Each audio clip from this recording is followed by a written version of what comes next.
Hey guys, what's up? Welcome to the video. This is going to be a special video.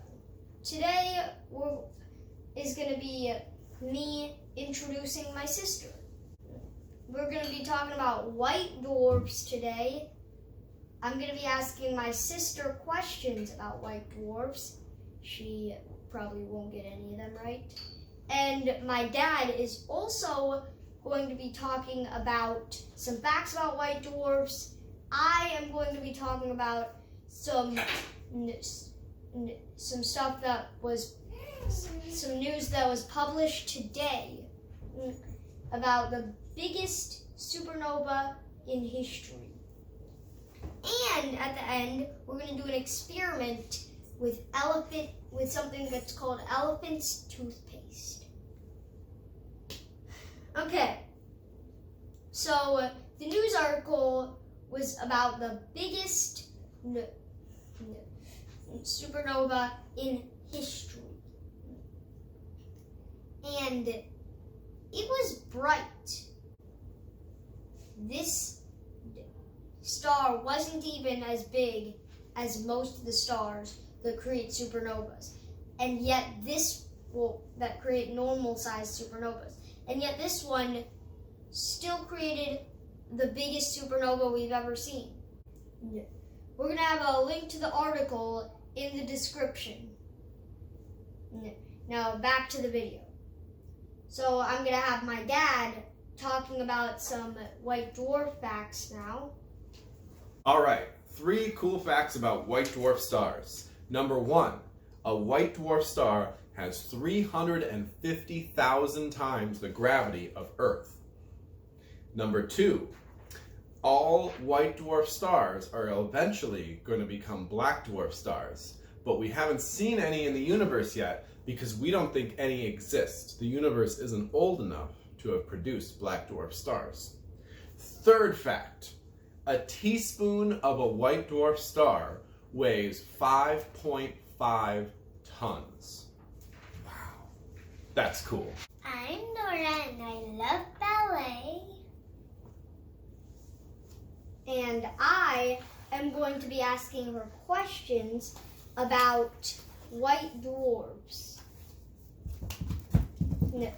So Nora, what will the sun become in about 5 billion years?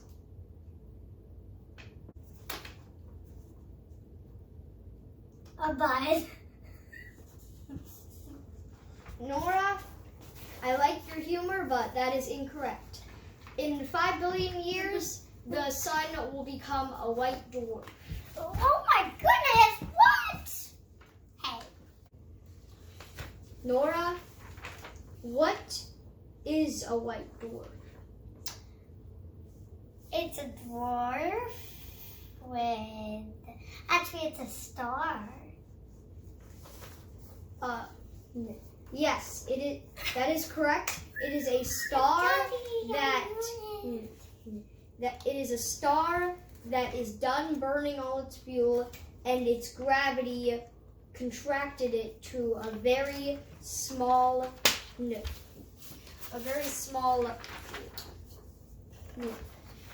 star. What is happening when a star is transforming into a white dwarf?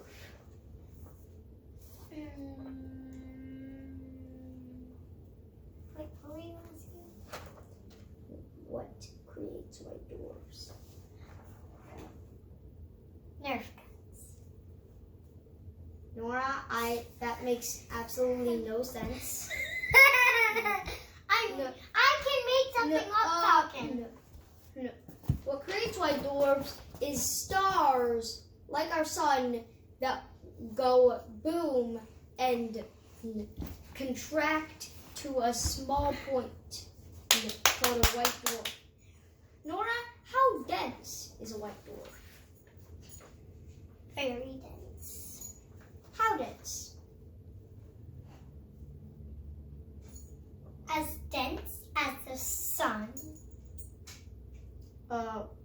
Nora, it's not as big as the sun. What part of the sun? The inside? What part of the inside? The core? That is actually correct, Nora. Oh, Daddy, I know it! A white dwarf is about as dense as the core of the sun. The Spacer. the rest of the star gets blasted away, and the white dwarf does pull in some of that matter, but not much of it at all. Nora, how big is a white dwarf?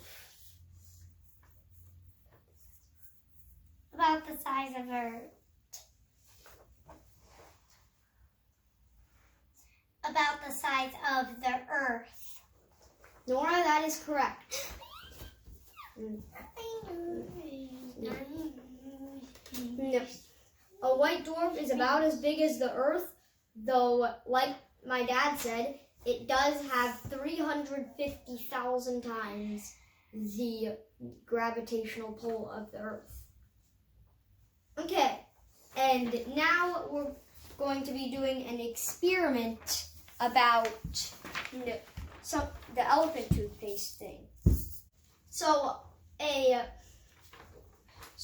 hydrogen peroxide, when you pour it into a cup, it will eventually turn into water because the bonds between the oxygen and the hydrogen are weak, and the oxygen will eventually come off and form water.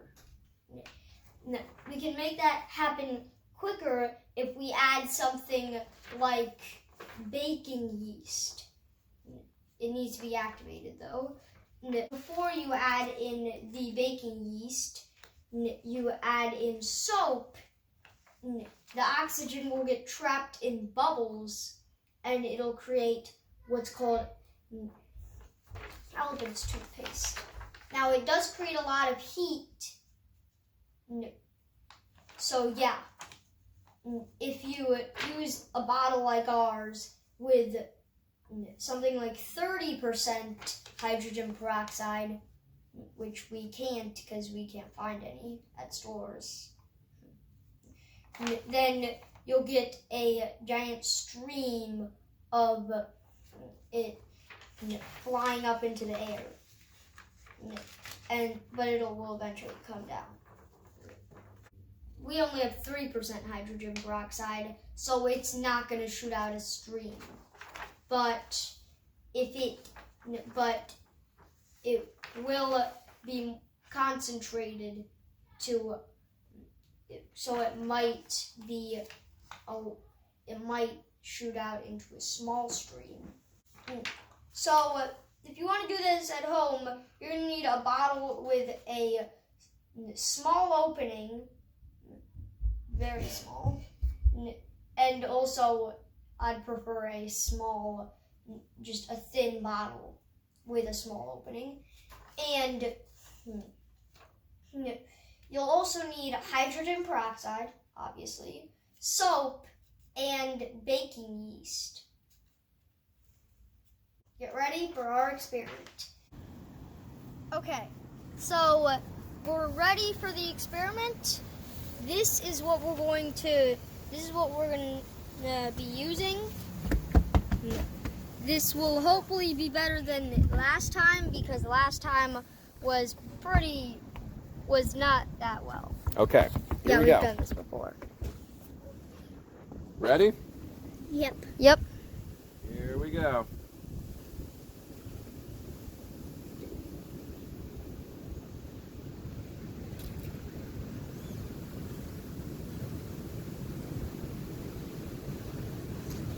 Wasn't that well? I think that was pretty cool. It was better than last time, but still not that cool. Well, our experiments will get better. And yes, that is kind of hot. I want to feel it again. So you feel heat coming from the bottle? It's actually not really super hot, but it's still hot. Hot enough to warm my hands. All right, Say goodbye to the folks at home. Bye, guys. See you guys in the next video. Next video, we're going to go into depth about neutron stars. So make sure you pay attention for that being uploaded. Hit the bell so that you get notified when it happens. And we'll see you guys in the next video. Bye.